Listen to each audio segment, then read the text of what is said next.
Hello everyone, welcome to my new another video. তো আপনাদের আবারও একটি নতুন ভিডিওতে স্বাগতম। তো দেখুন, আজকে আমরা এসছিলাম উত্তর মালদায়। তো উত্তর মালদায় একটি আমাদের লিড ছিল। সেই লিডটা আমি এবং আমাদের এরিয়া ম্যানেজার দুজনেই মিলেই কিন্তু আমরা সেটাকে ভেরিফিকেশন করতে এসেছি। অর্থাৎ ভেরিফিকেশন করার আমাদের একটাই নিয়ম কি, যে সেই দোকান আজও কি আছে কি না, সে রিটেলার আমাদের ব্যাংকের সিএসপি নিয়ে কাজ করতে পারবে কি না, সেই এলাকাটা কীভাবে, এই সমস্ত জিনিসগুলো আমাদের দেখতে হয়।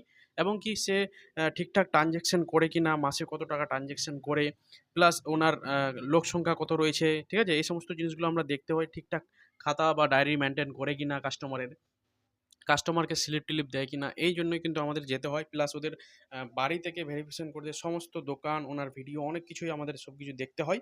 তারপরেই কিন্তু একটি ব্যাংকের সিএসপি ওপেন হয়। আপনারা যদি বলেন যে হুট করে নিয়ে নিব, আমাদের দোকান নাই, কিছু নাই, আমরা মানুষের দোকান দেখিয়ে এটি সিএসপি নিয়ে নেব, তাহলে কিন্তু সিএসপি আপনাদের অরিজিনাল সিএসপি কখনোই হবে না, ঠিক আছে? ওই জাস্ট আপনাদের ওই এপিএস আইডি শুধু হবে, যে কারো কাছ থেকে নিয়ে নিলাম, সেই আইডিগুলো নিয়ে আপনাদের কিন্তু টাকা পয়সা উইথড্র করতে পারে। যদি সঠিকভাবে একটি ব্যাংকের সিএসপি নিতে চান, তাহলে কিন্তু আপনাদের ভেরিফিকেশন করা অবশ্যই আপনাদের দরকার পড়বে। তো প্রথমে আপনাদের বলে দিই, কোটাক মাহিন্দ্রা ব্যাংকের আমরা সিএসপি ভেরিফিকেশন করার জন্য উত্তর মালদায় এসেছিলাম।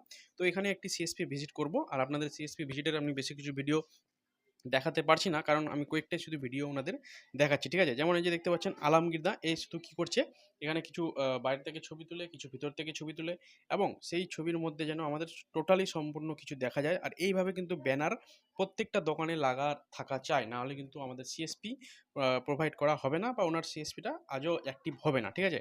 তো আপনাদের দেখতে পাচ্ছেন ইনি কিন্তু আবার ভিডিও করছেন। তারপরে এখান থেকে আমরা সিএসপি অ্যাক্টিভ করে এবং চলে আসলাম মালদা বাস স্ট্যান্ডে, ঠিক আছে? মালদা বাস স্ট্যান্ডে দেখলাম যে পুরো বাস খালি রয়েছে, এবং সেখানে বড় বড় সেই পাংখাগুলো অর্থাৎ ফ্যানগুলো লাগিয়ে রেখেছে। সেখানে আমরা হাওয়া টাওয়া একটু খেলাম। খাওয়ার পর আমি কিন্তু এখান থেকে চাঁচল থেকে গেছিলাম বাসে আসার সময়, এবং যাওয়ার সময় গেছিলাম বাসে, আসার সময় আসলাম বাসে। তার মধ্যে মিডিলে ছিল আলমগীরদা, ও সে আমাকে বাইক নিয়ে ঘুরলো।